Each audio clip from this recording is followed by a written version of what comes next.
Program makan siang gratis dan susu gratis ini sudah ada di 76 negara dan sudah dirasakan manfaatnya oleh lebih dari 400 juta anak.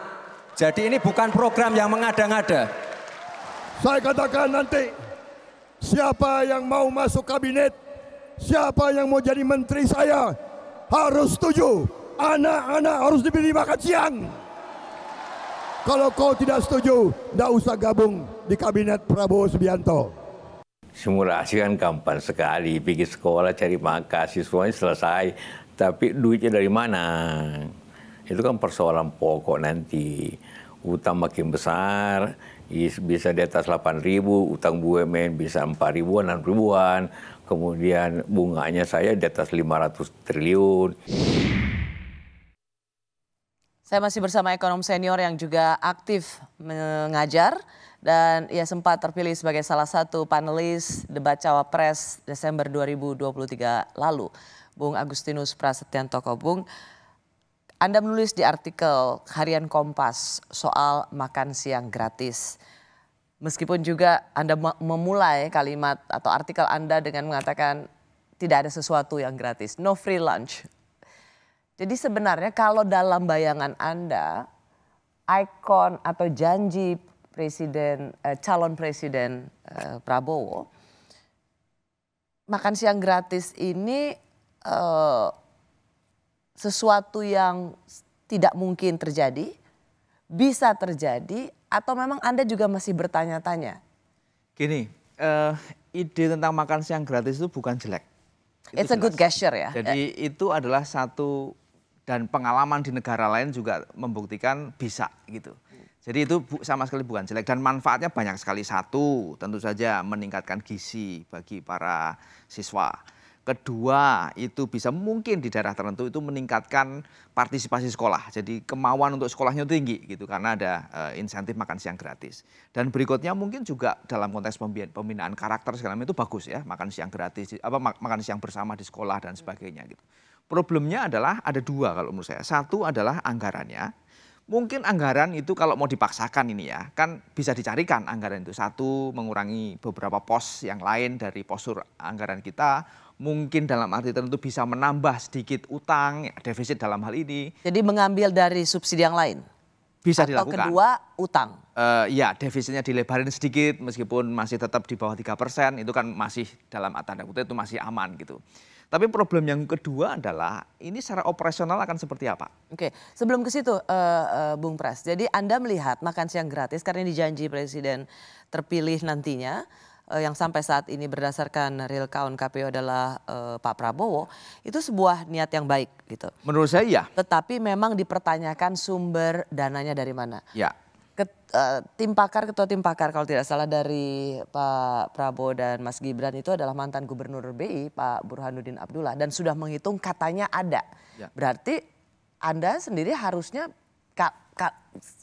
biayanya kan itu sekitar 450 triliun. Kalau ada sebenarnya kan berarti nggak perlu geser-geser, ada kok. Ya ada itu kan dalam arti ya itu tadi kan kemungkinan cuma dua kan, menggunakan alokasi yang sudah ada ini untuk realokasi sebagian, tentu saja tidak bisa semua, dan mungkin ditambah dengan menambah defisit sehingga dana untuk 450 triliun itu ada gitu. Okay. Dan saya kira itu sesuatu yang komitmen aja kan. Kalau soal anggaran itu kan soal komitmen. Dan kalau komitmen pemerintah baru nanti itu memang menyediakan 450 triliun, saya kira nggak ada soal gitu. Apa yang tidak bisa diberikan oleh APBN gitu kan? Hanya tinggal diambilnya dari mana? Iya betul. Tapi saya lebih pada kompleksitas operasionalnya. Begini, saya merujuk pada satu studi yang dilakukan oleh Bappenas. Kalau ditanya sebenarnya, atau studi itu bertanya, sebenarnya problem mendasar dari ekonomi Indonesia itu apa? Apakah infrastruktur, apakah SDM, apakah fiskal? Jawabannya iya. Tapi bukan yang pertama, atau istilahnya itulah yang paling the most binding constraint ya. Jadi yang paling mengikat ya, paling menjadi constraint yang mengikat dari ekonomi kita itu apa? Ada jawabannya adalah soal regulasi dan institusi. Dan ini saya kira memang betul problem kita itu sekarang ada di regulasi dan institusi, dan itu menentukan sekali operasionalisasi sebuah program. Misalnya saja. Regulasi dan institusi adalah sebuah constraint yang mengikat atau selalu menjadi persoalan yang terjadi Ya. karena ini menyangkut tata kelola, Betul. good governance. Ya, jadi konkretnya begini. Sekarang laporan terakhir ya beberapa bulan yang lalu itu PPATK itu kan melaporkan bahwa dana infrastruktur sekitar 420 triliun ya tahun ini itu 36%-nya pengalaman tahun lalu 2023 36%-nya itu tidak masuk kepada proyek tetapi masuk kepada rekening individu.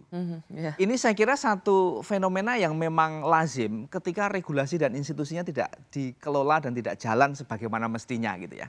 Nah, saya khawatir program makan siang gratis yang menelan biaya 450 triliun kalau itu diselenggarakan dalam konteks regulasi dan institusi seperti sekarang ini, itu bisa jadi kebocorannya lebih besar dari kebocoran biaya. Akan menciptakan bancakan lagi. Betul.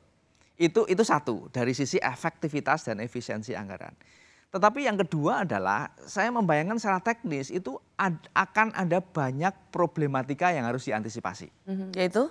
Soal siapa yang menyediakan makan gratis itu, bagaimana menyelenggarakan standar kesehatan dan kualitas dari makanan itu sendiri.